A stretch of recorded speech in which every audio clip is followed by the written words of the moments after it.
We lift, we rise, we thrive.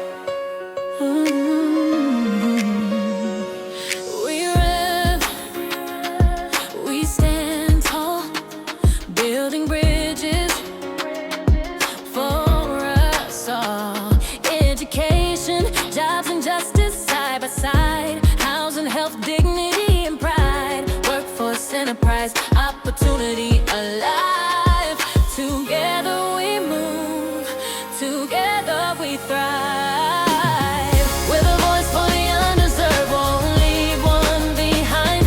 Urban League of Middle Tennessee, empower communities and changing lives. From challenge to opportunity, we're writing our legacy. We lift, we rise, we thrive. Urban League Live.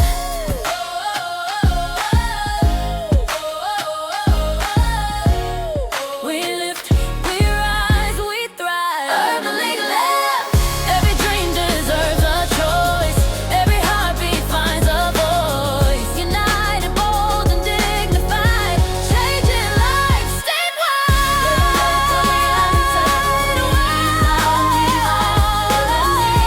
Tennessee, empower communities and changing lives.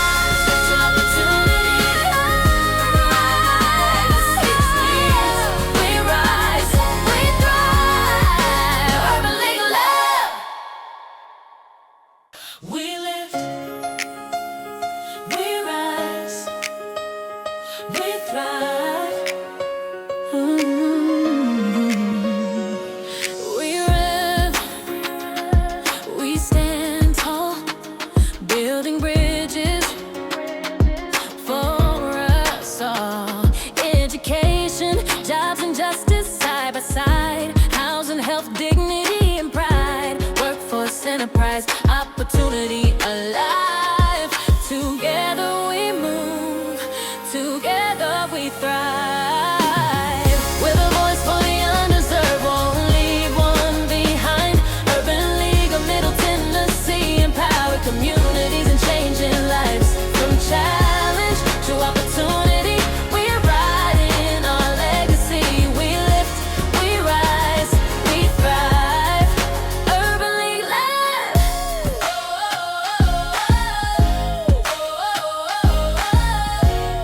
We lift, we rise, we thrive. Urban League Live. Every dream deserves a choice. Every heartbeat finds a voice. United, bold and dignified, changing lives statewide.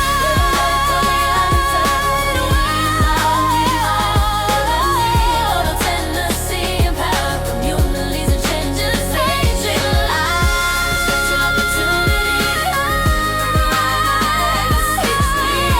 We rise, we thrive. Urban League Love.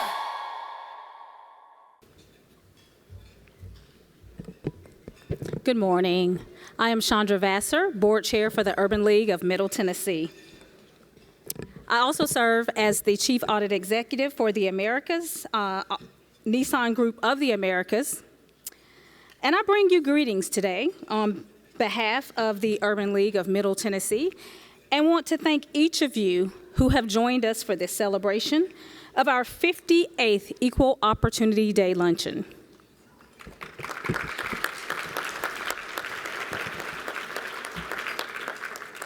We're so excited that you have joined us today as we acknowledge the outstanding work and tremendous impact of the Urban League and what they have done to make this community over the last 50 years the community that it is today.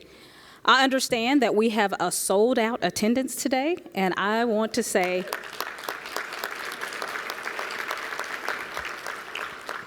that we thank you so much for being here. Through initiatives focused on economic and workforce development, education and job training, entrepreneurship, health, housing, and overall quality of life, the Urban League of Middle Tennessee continues to promote economic empowerment and self-reliance, ensuring that opportunities are within reach for all. And while we know that there remains work to be done, we are optimistic about our future. We thank our President and CEO, Clifton Harris, the amazing staff,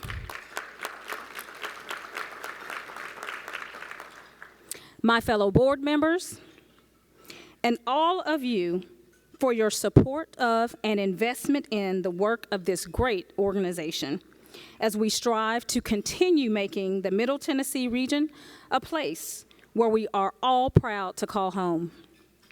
So enjoy today's celebration, and I would now like to invite my fellow Urban League board member and board vice chair, Pastor James McCarroll, to come to the podium.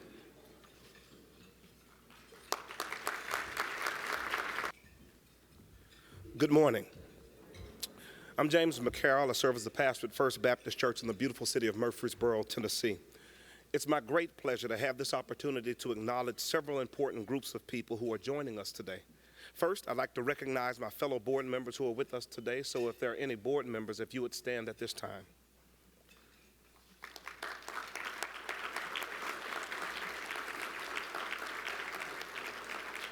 Thank you so much.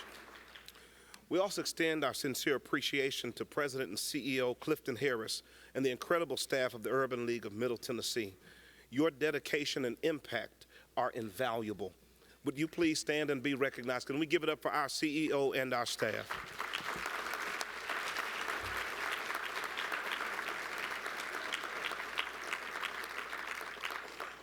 Additionally, we'd like to acknowledge any of our elected and appointed officials who are joining us today. If you are one of our elected or appointed officials, if you would stand at this time so we can recognize you.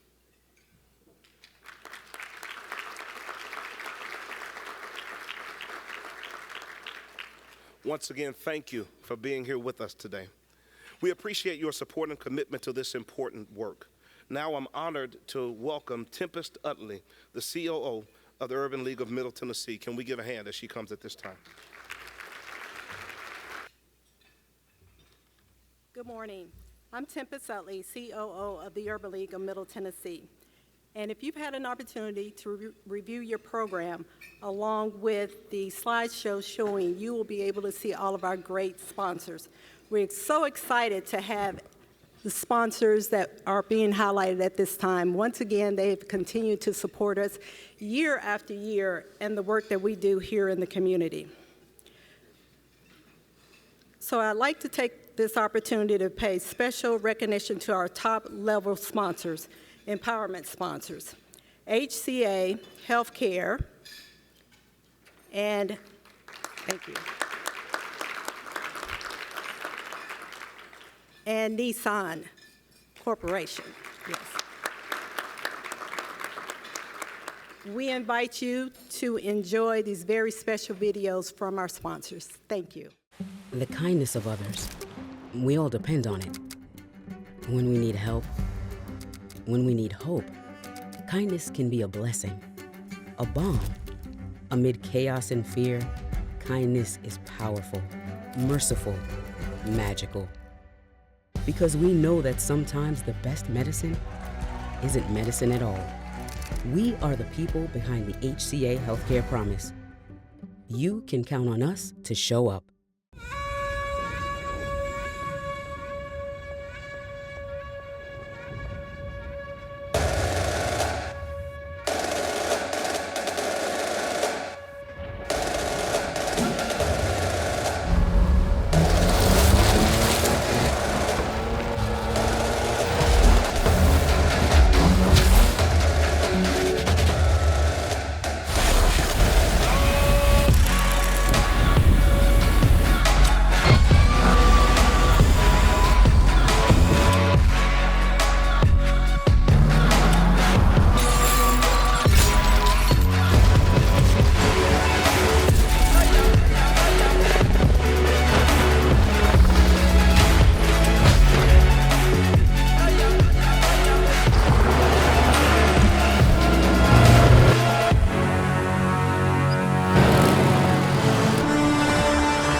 Greetings. I'm Ms. Maynard, Pastor of Operations for Cathedral Praise Church and a proud board member of the Urban League of Middle Tennessee. May we bow our heads. We gather today with gratitude for this moment, for this mission, and for the mantle of justice that rests upon the Urban League of Middle Tennessee. Thank you, God, for the vision that you've given unto us that calls us together for this Equal Opportunity Day, not just as a date on the calendar, but as a declaration of who we are and what we believe. As we remember the words of Dr. Martin Luther King Jr., who reminded us that life's most persistent and urgent question is, what are you doing for others? And today we answer that question with our presence, our partnership, and our purpose.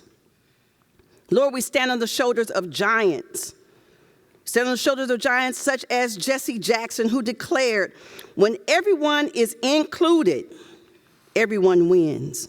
So God, help us to build systems where inclusion is not just an afterthought, but actually a foundation, where equity is not an aspiration, but a reality.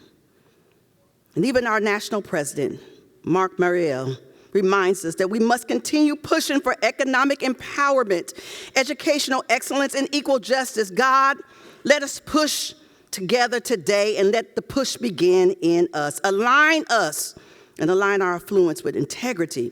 Align our resources with righteousness and align our strategy with service. Let this gathering today produce measurable impacts in our communities. We don't just want inspiration today.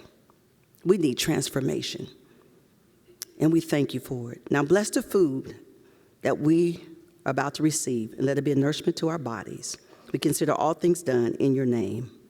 Amen.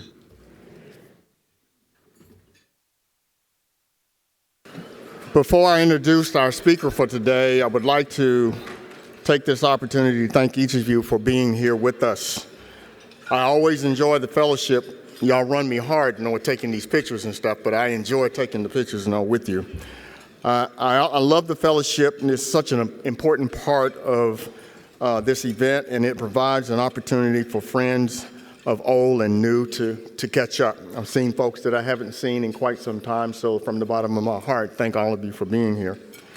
I also would like to thank our very supportive sponsors, which Tempest said earlier, and thank them for continuing to invest in us and the work that we do.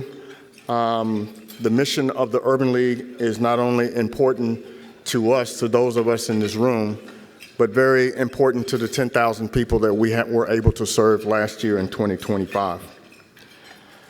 And I'm pleased to have joined in and giving our musical talent, James Kinchelow and Julius Fisher for being here with us today to give us music. So let's give them a round of applause today.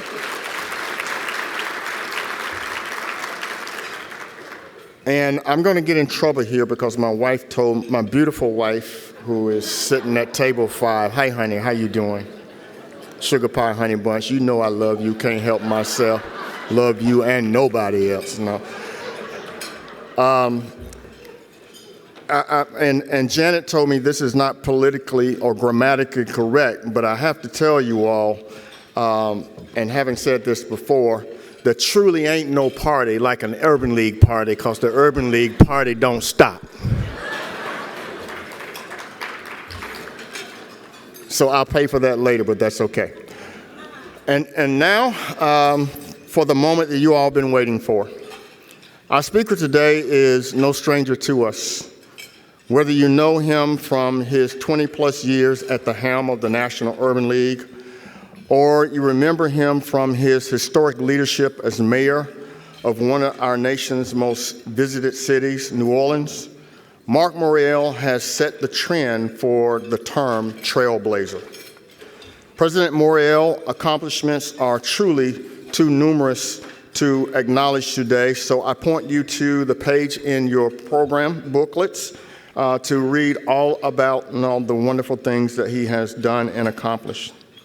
I would, however, like to highlight just a few of his most notable achievements. As president of the National Urban League since 2003, Mark Morial has been the primary catalyst for an era of change and transformation for this 116-year-old civil rights organization. His energetic and skilled leadership has expanded the Urban League's work around an empowerment agenda redefining civil rights in the 21st century with a renewed emphasis on closing the economic gap between whites and blacks, rich and poor Americans. Under his stewardship, the National Urban League has recorded fundraising success and secured the Better Business Bureau's nonprofit certification. That deserves a round of applause there, no? That's a big deal. Which establishing the National Urban League as a leading national nonprofit organization. He presides over the Urban League's centennial celebration in 2010, ushering in a new century of service and establishing empowerment goals for every division across the Urban League and its affiliates. Perhaps one of Mr. President Morial's most significant contributions to the National Urban League legacy is the Urban League Empowerment Center in Harlem. The $242 million, 414,000 square foot facility, the Urban League Empowerment Center, is one of the most significant economic development projects in recent history in Harlem. And as a return home for the League, which was founded in Harlem back in 1910. The center, which officially opened its doors last year, serves as a headquarters for the National Urban League and home of the Urban League Civil Rights Museum Experience, New York's first civil rights museum, and the National Urban League Institute for Race, Equity, and Justice. The center also brings 170 affordable housing units to Harlem, below market rate office space for nonprofits and community groups, including 100 Black Men of New York, United Negro College Fund of New York, and the Harlem-based Jazz Mobile, as well as retail space featuring Target and Trader Joe's. As President Morial is making a significant difference and making his way to the stage, I'd like to recognize members of his team from the National Urban League who are with us today, and would you all please stand?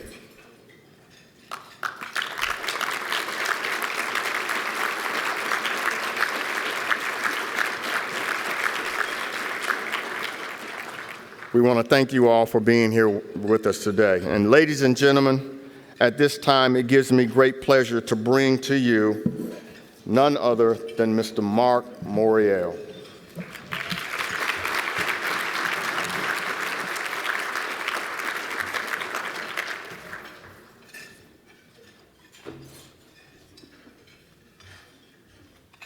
Good afternoon.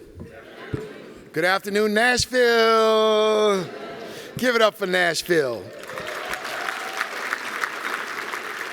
Before I take a moment and share a story and a message with you, I do want to join in acknowledging the leader of the Urban League of Middle Tennessee, Clifton Harris, and his First Lady for his leadership and their stewardship of this affiliate in these times. He's doing a great job. Clifton, stand. Let us recognize you. You and your First Lady, please stand. We are so proud of your leadership. And also, I want to acknowledge two other Urban League affiliate leaders who are with us today, both from this great state of Tennessee. Gail Jones Carson from Memphis, Laurie Shanderson from Knoxville. If they would stand, part of the dynamic four, the fantastic four that makes up the Urban League presence here in the state of Tennessee. And to the Guilders and the YPs and the staff of the Urban League of Middle Tennessee, thank you for all of your work and your service. and to the board chair, Chandra, and the members of the board, if they would stand another time. I want to thank the board. They are indeed our chief volunteers who do the incredible work. Thank you all deeply. And I want to acknowledge Roz, who was president and CEO. When I joined the Urban League movement back in 2003, I remember visiting here in early 2004. Thank you so much for being here, and we want to recognize you as well. To all business leaders and VIPs, and used to be VIPs, and want to be VIPs, and trying to be VIPs, and then a handful ain't never going to be VIPs. Let's give it up for all of them as well. Thank you very much. And two former mayors of Nashville, I understand, are with us, Megan Berry and Bill Purcell. If you are with us, please stand. I understand you all are in the room. Bill and I had an opportunity to work so closely together back in the early 2000s. Bill, thank you indeed for being here with us today. I want to begin with a story, and want to tell you about the donkey and the tiger.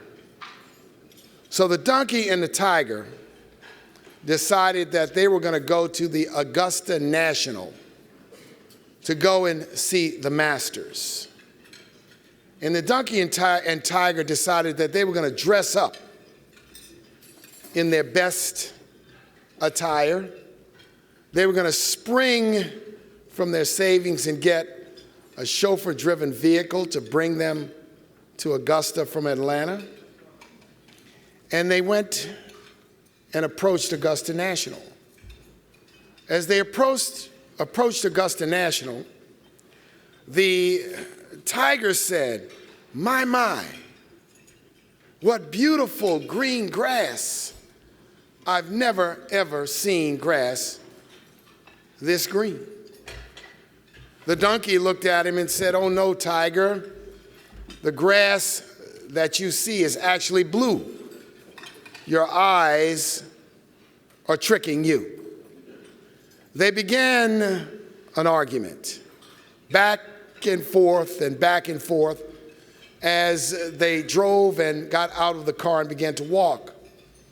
And then they decided, how do we settle this dispute? We're going to go see the wise one. We're going to go see the lion. And the lion will tell us whether I, the tiger, am right by saying the grass is green, or whether I, the donkey, is right by saying the grass is blue. And they went to the tiger, they went to the lion, and stated their case with great passion. The lion listened, carefully listened, looked out the window and observed, and he said, I am going to pronounce judgment as to who is right. And I am going to decide that ye old donkey who said that the grass is blue is right. The donkey jumped with glee, ran off to tell everyone at Augusta National that he had bested the intelligence of the tiger. The tiger remained with the lion and put his head down, shed a tear, and said to the lion, he said, "O lion, how could you, in your infinite wisdom, side with the donkey?" He said, the lion said, "I'll tell you why I have sided with the donkey. And I am going to pronounce a sentence on you that, number one, you will have 6 months of silence, and you will need to leave immediately and not attend this golf tournament. And I am punishing you for having the foolhardiness and the absolute stupidity to spend your time arguing with a jackass."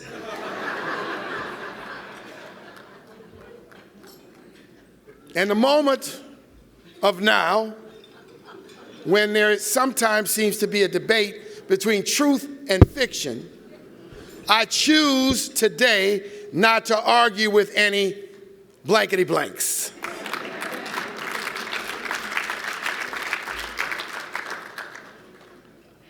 I'm proud to announce and reaffirm that Nashville has been chosen as the site of the 2026 Urban League Annual Conference.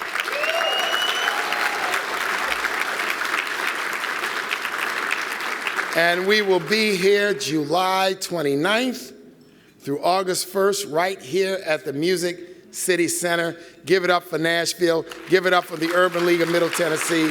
I'm excited. And Nashville beat out a city to the south and a city to the west and a city to the north. I can't say anything bad about them because I want them in the next few years. But Nashville, I think, for many reasons that you all know, as a city on the rise, as a city focused on economic development, and as a city in a state where they have been part of pushing back against some of the things I want to talk to you about in a minute. But here's where I think we are today. And I say this because I've been thinking, as we all should be thinking, about America at 250. America at 250 years of age. We should also be reflecting in this moment that snap, crackle, and pop, we are now 25 years in to the 21st century. 25 years into a brand new millennium. And many of you may recall with vividness 1999 and the end of the last century. So much has happened, and time has moved absolutely quickly. But I think it is fair to say, I think we can say it without fear of contradiction, that in America at 250, we have a crisis of priorities. We have a deep crisis of priorities. Since the year 2000, this nation has spent $25 trillion in taxpayer dollars on wars and military conflicts. $25 trillion. Now that $25 trillion, if we simply would take half of it away, we could have solved the problem of affordable housing in America. We could have provided affordable health care to every American. We could have sent every student to college, community college, trade school, or the like. We have a crisis of priorities in America. And this is a conversation we must have. It is not partisan. It is not political. It is not a negative conversation, but it is a conversation about what we want the next 25 or 50 years to be about. Our nation is being torn apart by division, sectionalism, partisanship, race, gender identity. We're being ripped from the core, from the inside out. See, the founding fathers of this country, back in 1776, in the way they looked at the world that they lived in, they believed that they were executing in the founding of America a triumph of diversity. They believed if you could take people from different parts of Europe, different religions, albeit all Christian, with some non-believers, and meld them together into a nation, that it would be a significant change at a time when most nations were run by monarchies, aristocracies, and military dictatorships. Now that vision was incomplete and flawed because black people were not included and women were not included. But the fundamental principle was the idea that all of these folks could find a way to work together and get along to build an American democracy. And since that time, through conflict and difficulty. There have been many generations that have come before us that have played the role of what I call constitutional perfecters, to take the vision of the Constitution, whether it was those during the Civil War who fought to end slavery, whether it was those in the early part of the 20th century that fought for women's suffrage, whether it was those that fought to ensure that children were not taken advantage when child labor was common, whether it was those in the civil rights movement who executed one of the most significant nonviolent transformations in the history of humankind. They were all generations of constitutional perfecters. They didn't want to tear the Constitution apart. They didn't want to destroy American democracy. They wanted to improve it. They wanted to make it better. They wanted America to live up to what was on paper. We hold these truths to be self-evident, that all people are what? Created equal. And so at this moment, the leadership in this nation, we must discuss and debate in a civil way what the future of America should be about. If we do not find common ground, then the path forward for American democracy is going to be difficult. It's going to be challenging. The institutions of American democracy hold us together. We can have political differences, but my political adversaries are not my enemies. They're not my enemies. I don't want to prosecute them. I don't want to jail them. I want to have an intelligent debate and then let the political chips fall where they may when it's time to vote or make decisions. This is where we are today. And to some extent, there's a moral deficit in the country when it comes to the notion and the idea that for America to be truly great, it must be great for everyone. And for America to be truly great, we must recognize that America of tomorrow, it has as its foundation America of yesterday, but isn't going to be like America of yesterday, because any society that doesn't change is a society that will die. This is where we are. And so the Urban League movement, where do we come in? From the very beginning, from the founding of the movement, we were a biracial organization.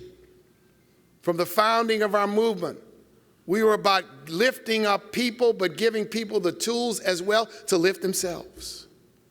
From the very, very beginning, we pronounced and announced that we have no permanent friends, we have no permanent enemies, but we do have a permanent mission, and we have permanent interests, and we will fight for them come hell or high water. And this is where we are today. So we stand proudly here in Nashville, where what Clifton has done with his Developers Academy and with many of his programs is work to help people become entrepreneurs and find pathways to living wages. But none of that $25 trillion was invested to do this. None of that $25 trillion. A Chinese businessman said recently in a YouTube video I looked at, he said, you know, United States, you have a great nation, but you've spent the last 30 years in 17 wars. We've spent the last 30 years training engineers and scientists and building train stations and airports and infrastructure and lifting generations of our people out of abject poverty. Now, I'm not going to sit here and say China is better than us, but I am going to say that we must step back and ask ourselves if the current approach and the current set of priorities, we are manipulated into believing that everyone outside of the United States is going to attack us. We're manipulated into believing that all these countries are our adversaries and our enemies, and that we're going to turn America into a castle surrounded by a moat loaded with alligators and crocodiles and serpents. We must grasp, and we need a generation of leaders, business, political, civic, and religious, who must embrace what we embrace at the Urban League. This democracy, for as imperfect as it is worth sustaining and protecting and surviving. When you try to make it harder for people to vote, I'm not going to the polling place, I got to go get my birth certificate. And the next thing they're going to say, bring your utility bills. The next thing they're going to say is bring your credit report. The next thing they're going to say, show you don't owe any bills. That's not American democracy. That's not even the American democracy of George Washington, Thomas Jefferson, and Alexander Hamilton. You've got to understand that some of what is happening is nonsensical, makes no sense whatsoever. We are a nation of people. And in a democracy, people call the shots, tell the government what to do, not the other way around. So we must defend, for all its imperfections, American democracy. Secondly, we must demand this continuing commitment to equal opportunity. Beginning in 1954, the United States Supreme Court stood up to segregation in schools. And a unanimous court in 1954, I might remind you, made up of 9 white men, all born in the 1800s, including one who had been a member as a boy and a young man as the Ku Klux Klan, decided that the Constitution of the United States and the way it had been interpreted in the past had to change. It set off a transformation that has changed the lives that we have lived in this generation. It has opened doors. The civil rights movement opened doors not just for African Americans, but for women and Latinos, became the model for the disabled, and the LGBTQ movement reaffirmed the proposition that all people were created equal. We must not be tricked into believing that a commitment to equal opportunity is discrimination in and of itself.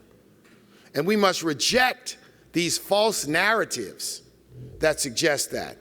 It pains me that some have stepped away from their commitments, but many have not. And those that have not, I celebrate them. I applaud them. I thank them. For those that have stepped away, I want them to reconsider, because we must build an America with opportunity for all, fair opportunities for all. And thirdly, we must confront the poverty that exists. $30 trillion economy is what America has today. It is a remarkable economy that has produced significant quality of life. But did you know there are fewer middle-class Americans today than there were in 1971?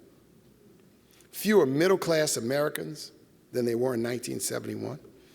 The primary driver of the economic pain of Americans is not the price of eggs. It's not the price of bread. And it's not the price of gas. It's the price of housing. It's the cost of rent. It's the cost of mortgages. And I'll show you real quickly with numbers how the average rent in 2000 was $600 a month. Today it's almost $1,700 a month. I'll show you that the rent and the mortgages have increased 5 times faster than your incomes. That's the pain that Americans face. But you don't hear anybody, blue, red, green, independent, talk about the price of housing and offer a plan to confront the challenge. Now, at the local level, I see many mayors and county executives and council members and banks and community developers fighting and scratching and clawing to build affordable housing. But when we had a housing crisis in America in the 1930s, the national government stepped in, and they passed a number of new laws. They created this thing called Fannie and Freddie that guaranteed mortgages. The VA guaranteed mortgages. They built housing through the Housing Act. They didn't do it alone. They were in partnership with the private sector. They were in partnership with the banks. They were in partnership with local government. They were in partnership with the military. They helped to confront the problem. We must confront poverty, but we must recognize today that many people who live in poverty are middle class or used to be middle class. They have a job. They have 2 jobs. But they are struggling to make ends meet. In a $30 trillion economy, this should not be. It's a crisis of priorities, ladies and gentlemen. What should be important? What should be paramount? This is not partisan. This is what Congress and Presidents blue and red used to work on 15, 20 years ago. Now what has occurred? Endless conflict. I looked last weekend, I turned on television on a Saturday evening, and we were snowed in. And there I saw on television Curly, Larry, and Moe. And I saw Curly, Larry, and Moe in a pie fight.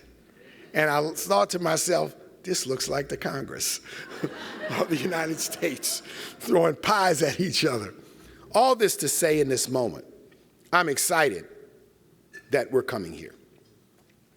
We will come here to celebrate. We will come here to learn. We'll come here to share. We'll come here to showcase the best of the Urban League of Middle Tennessee and the best of Nashville, but we will come here with purpose on the issues we face. That's the Urban League way of doing things. We don't come to just party. We come with purpose. And we will be here once again with purpose. I thank you for your time and attention this morning. I thank you for all of the work that you're doing to support the Urban League of Middle Tennessee. And I ask you for your commitment to force this discussion about what our nation needs to be in the future. God bless you. God keep you. My name is Mark Morial. I'm the president of the National Urban League, and I authorize this message. Thank you.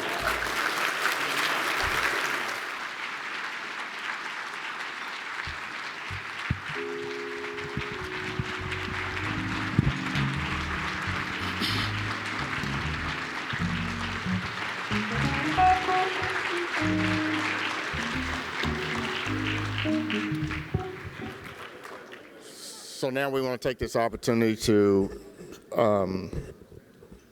give honor to some folks that have been very strategic in partnering with us with some chairman awards for outstanding service. We have VOAD. VOAD. So is VOAD in the house? Anyone to represent VOAD? No? Oh, here she comes. Okay.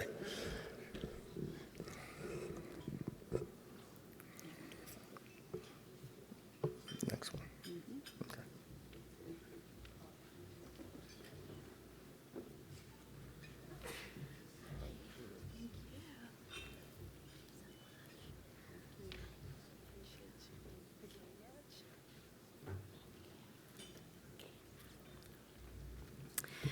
Good afternoon. My name is Nelly Perez, and I serve as the administrator for Nashville Voluntary Organizations Active in Disasters. Thank you to the Urban League of Middle Tennessee for this tremendous honor.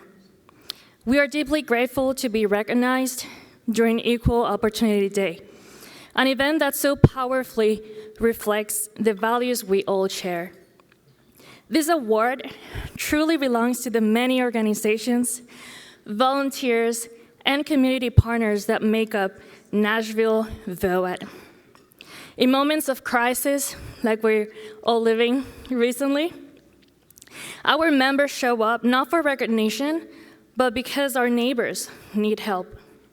They bring compassion, coordination, and unwavering commitment to equity into some of the most difficult moments families face. We're especially proud of the way this network works together across sectors, cultures, and communities to ensure that recovery efforts reach those who are most impacted and too often overlooked. That commitment aligns closely with the Urban League mission and legacy, and we are honored to stand alongside you. Thank you again for this recognition and for your continued leadership in advancing opportunity and resilience across Middle Tennessee. We look forward to continuing the work together.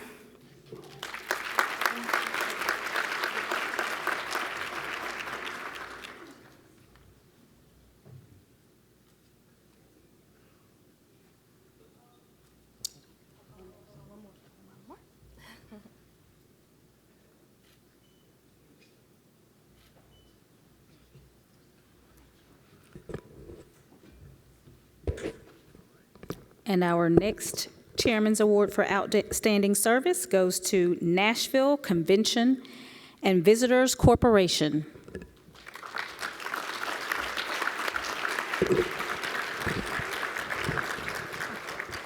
Nashville visitors. Okay, here she comes.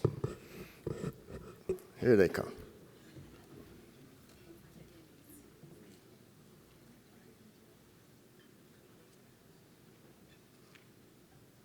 Let's give them another hand.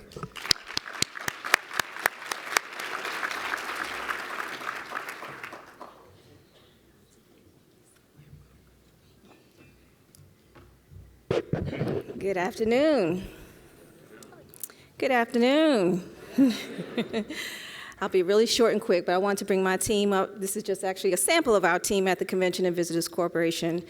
But on behalf of our President and CEO, Dina Ivey, who is also on the board of the Urban League of Middle Tennessee, we want to thank the Urban League of Middle Tennessee for this recognition, because the majority of our work is done behind the scenes, because it's really not about us. It is about our customers, it is about our community, and the impactful work of this organization. So thank you, Mr. Harris. Where are you? We started this conversation how many years ago? About bringing the National Urban League to Nashville. And so we are so excited for your support and your willingness to host, along with the other affiliates. And Mr. Morial, where are you? Thank you for your belief in Nashville and your support of the local affiliates to bring this amazing event to the city. We are very excited. And yes, this will be the biggest and the best National Urban League Convention in Nashville. Thank you so much.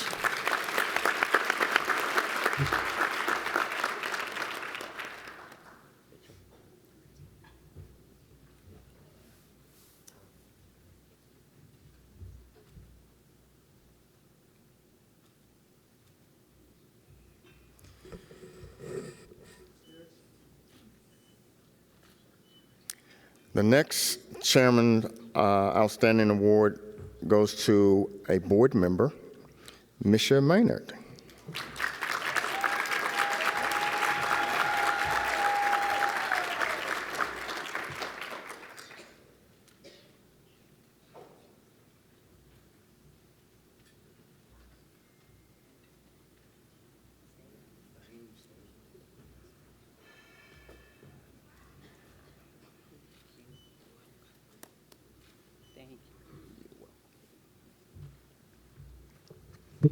Thank you so much for this incredible honor. Receiving the Outstanding Board Member of the Award truly means a lot to me. I do want to say thank you to my father, Bishop Maynard, who allowed for me to finish up his term and introduced me into this seat, and then to you, President Harris, and your wonderful team for allowing me to show up as my authentic self to serve the community and serve alongside of these great people. Without your support, without your vision, and without you receiving me, I would not be who I am today. So again, thank you from the bottom of my heart. Thanks.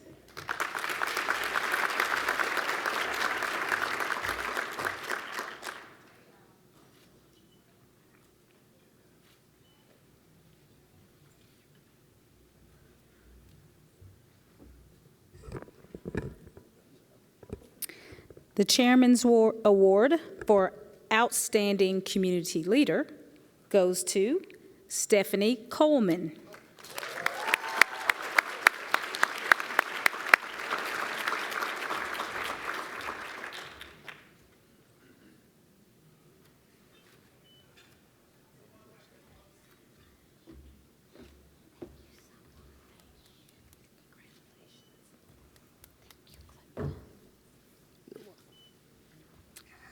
Hello, everyone. I have just passed my one-year mark as CEO of the Nashville Area Chamber of Commerce, and time again, I've been reminded how incredible this community is. It is humbling to be standing up here, but I'm not standing up here alone. We have an incredible team at the Chamber who are here representing. We also have an incredible community of leaders who support each other, who partner together, who stand up for each other. That is the thing that has humbled me the most over the past year, is just how incredible and how supported I have felt as a leader in this community. And what I believe it all comes down to, and so much of Mark Morial's message today has been about, it's about true relationships, it's about authenticity. Having those real conversations requires you to have a relationship. You have to be able to pick up the phone and call someone or sit down in front of someone who you might not always agree with, but you have respect for one another. You are humble, you are servant leaders. That is how I am trying to lead every day, and I'm learning that from all of you all, from so many individuals. And in particular, I want to thank the incredible team at the Urban League of Middle Tennessee. They have been partners of ours for so many years. Clifton, in particular, has been just such a force of nature in our community, an incredible strength in our community, and has been someone that I've been able to pick up the phone and call and rely upon for many years. So with that, I just want to thank you all for this incredible honor and for this incredible event, and we are so looking forward to the National Convention coming here this summer. It's going to be a wonderful time, so thank you.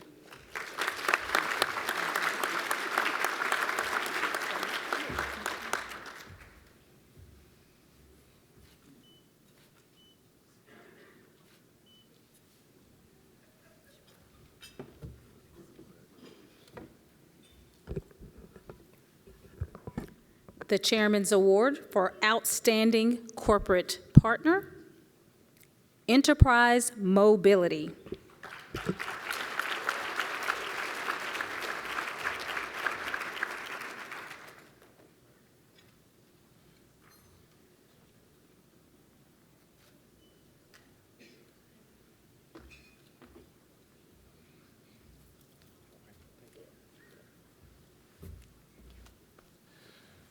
I just want to say thank you to Clifton, thank you to the Urban League and my fellow board members. I've been honored to be a member of the board now for 6 years, and it's truly remarkable all the work that these individuals do. I'm the Regional Vice President for Enterprise Mobility. We've got a long-standing partnership with the Urban League across the entire country. Here in Nashville, my team, we try to always be available whenever needed for any volunteerism, for the youth programs, et cetera. And we're just humbled and honored. So we're super excited for the National Urban League to be coming, and hopefully we can provide some mobility solutions and rental cars for them as well. So.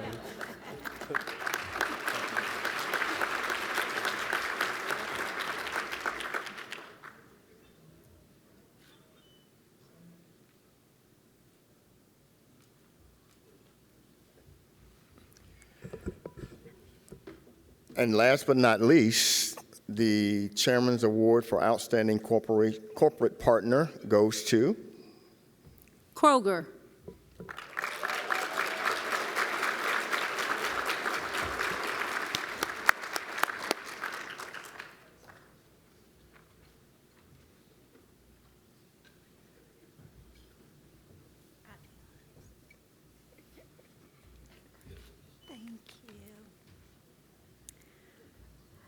On behalf of our division president, Sonia Hostetler, and everyone here at Kroger, we have a great team represented here. I just want to personally thank the Urban League of Middle Tennessee for this just humbling award today.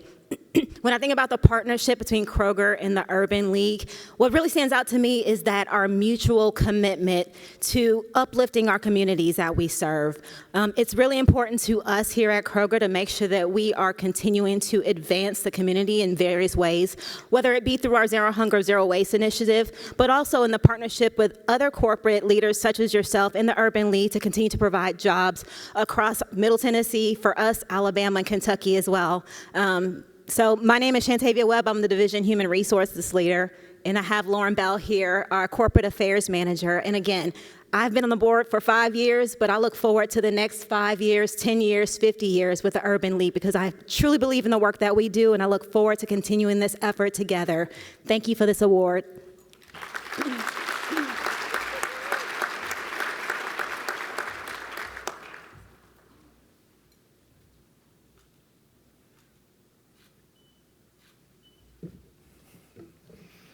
Okay, it's our pleasure now to invite the one and only Tom Jones to the stage.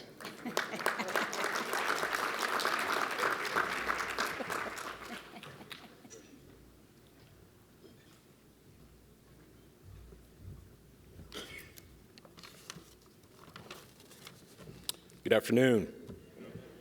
So, as Clifton said, I'm Tom Jones, and as I think you've figured out by now, I'm not the singer.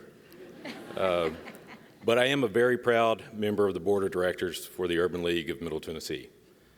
I was asked to talk to you briefly today about my role as a board member and to tell you why supporting this great organization is one of the best investments you can make. As you've heard throughout the day, the Urban League has served the Middle Tennessee region for close to 58 years, touching and impacting lives of literally thousands throughout our service area. However, to ensure this mission continues, it takes all of us. So I invite you to join me today and become a part of the Urban League family through your investment as a member and a supporter. We've all heard the proverb, it takes a village.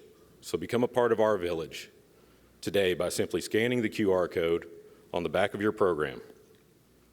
And on behalf of the Board of Directors, I sincerely thank you for your support. And I will now turn it back over to our President and CEO, Clifton Harris, for closing remarks. Thank you.